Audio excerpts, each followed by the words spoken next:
Bon, nakataki vidéo pour moi na bengaki kaka somo na zali banda l'école la bengi il faut ya ma téléphone on ne sait jamais na connaît vidéo na biso o siko biloko ya olisa la kata ya makoso nanga yango yo donc na la sabno makoso nanga na bongisi déjà biloko surtout sikoyo na do makoso nanga yango yo na boaki céleri oza céleri on a boaki na kata céleri na ju moi poivre noir bon mon dit au poivre.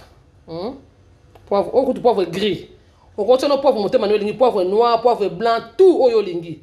Bon, ngana na nyoso menazu na minjo o ekwela mabongo nga poivre gris yango yo. Na tie moi muke kaka. Muke kaka. Mone na tete. Na tie ka muke. Na ju moi feuille de laurier. Na boaki.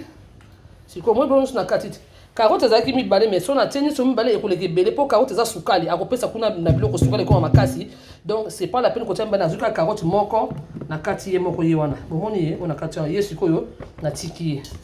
na zusu blanc na kataki oyo ba ai ba matungulu ba nini nyoso tu yango yo na boaki na kati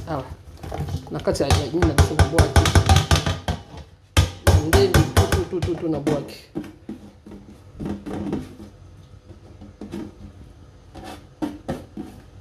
ngoyo na boaki na kati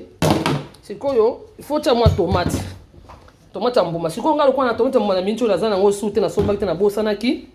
na bimisika tomate eza ko to liana nango salade babenga ngo tomate cerise ezaka salade to ripe ko lambela nango ezaka nango kitoko na zuma mbuma kotanga kaka ya moi 5 mbuma ko za mike na zuka 5 mbuma ko za mike yango yo na lini na tia na kati ya biloko na biso na kata yango mike. Bon, moni na sisi kotia biloko nyonso na kati moni tomate na kati yango mike na jus siko moi bouillon ya poule ngana mesana ngana bouillon ya poule na mona bouillon ya poule eza kitoko leka ba bouillon nyonso tout même ya eleki même ya ngombe bon mexa bon soki na botie tembe bon meka ka moko utiliser na bouillon ya poule na bouillon ngombe ya poule eleka ka na éternuer na tire on côté mususu pona biloko bobi poivre ndenge faire éternuer bato bon na jus bouillon ya poule na kozwa muke kaka utia na kati pona ngomesonga na tsaka déjà lutu evanda na kati ozuka mwa lutu muke moniti muke kaka boy utia likolo likolo allez il faut toujours ato tie bouillon il faut ko tiaka toujours mungwa parce que mungwa abimisaka saveur ya biloko ato tie ba kiba ni soki mungwa zate za mabe ebimisa biloko bien te il faut mungwa pour misa saveur na momesano na mungwa na biso ya poto yango yo na ngomengana lingana nga mungwa mbuma oya kisasa batindela nga ngomi na kisasa yango na itizaka yango yo na zimwa mungwa muke na tie pourquoi na tie mwa bouillon soki na tie mungwa ebele mungwa koleka omoni wana na tie na mai te na tie mai te on tie yango bongo na kei ko tie yango sikoyo na réchaud na tie na réchaud na kozwa mafuta na ngai comme d'habitude il faut kotizaka huile de colza omoni mafuta oyo ekoma na yango mai na nzoto c'est mieux kolamba na oyo ba huile de tournesol eza mabe ba crise cardiaque banini faut kolamba na oyo huile de tournesol omoni oyo eza huile de colza omoni ba komini colza omega omoni ye na nzoto akoma na ye mai yango huile de colza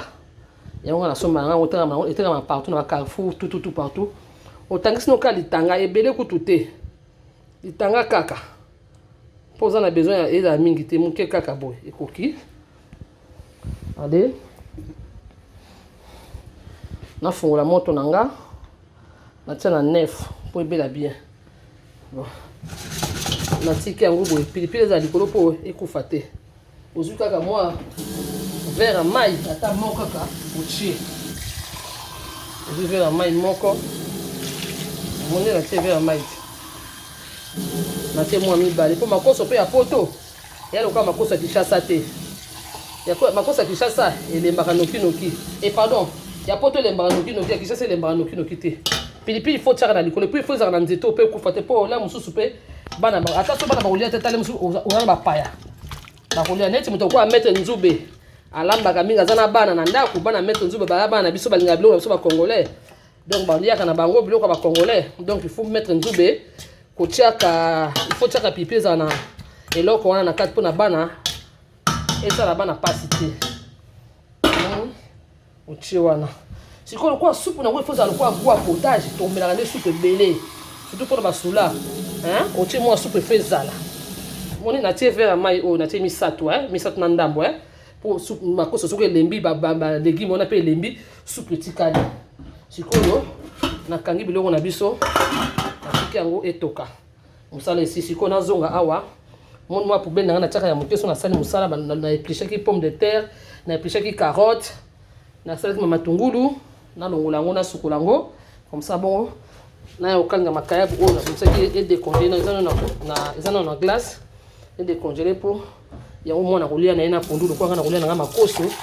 yaliaka biloko oyo te bon bandeko na nga tosali ndenge wana à tout à l'heure moni makoso na biso nde ekomi kitoko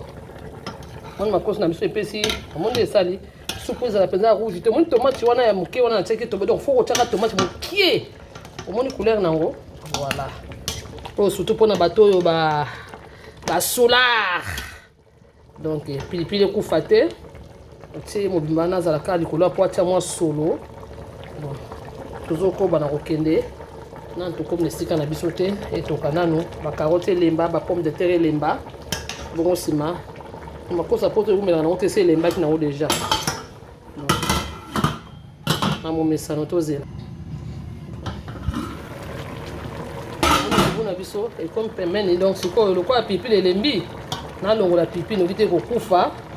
mpona ekoyoka na kati ya nzungu nyonso te nalongoli pilipili natinga na mopanzi kuna moni obaloli elubu na biso monde ya kitoko ndenge yalia ya pomme de terre na biso nyonso elembi supu na biso ebimi nango rouge te pembe te normal moni supu na biso nde couleur ebimi ozomona balégume na biso elembi nyonso oyo ta elembi me nayoki nde mungu eza peya te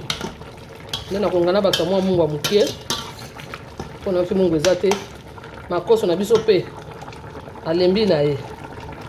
makoso na biso mpe alembi kobasa mwa mungu ya mokie kaka mpona tokitisa ye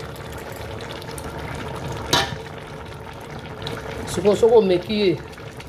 goût ya potage ondiko ozolia potage omoni ye nde aza kitoko nalongoli pilipili note pilipili akokufa o yango nalongoli pilipili donc kobakisa mwa mungu ya mokie mpona goût nabakisi kaka mwa mungu ya mokie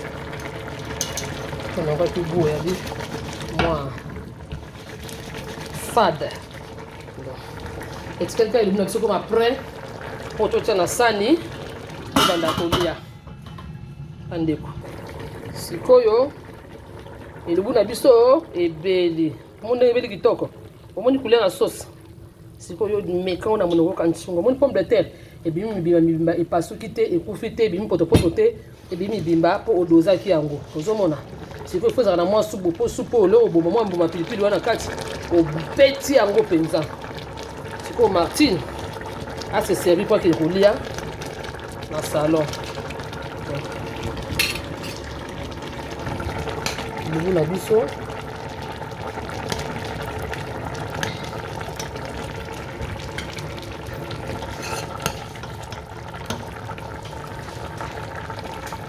nakangi moto mais ezotoka nango kaka tile moto kosila kata mpo makoso ezaka nango na eloko te na kati donc ekoki na kotya ndenge olingi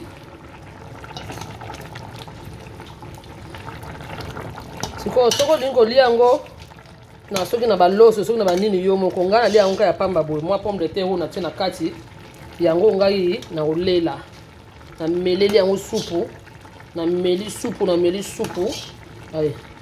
nake olala mpona yoka goût mpona nayebaka ebelo na lambi ebongi kotiaka carotte mingi te mpo carotte so oleki ebele ekomisaka biloko fukadi shikere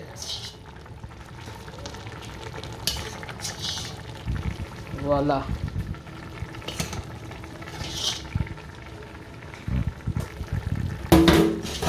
c'est bien le monde soupe de kauki c'est bon sikoyo oke kolia comme moi mesa nonga na ngana masanga te na milanga na mai na tie moi clémentine na sina épluché déjà na moi biloko na ngana okendo lia na moi mboma pilipili likolo po ezala ba genre.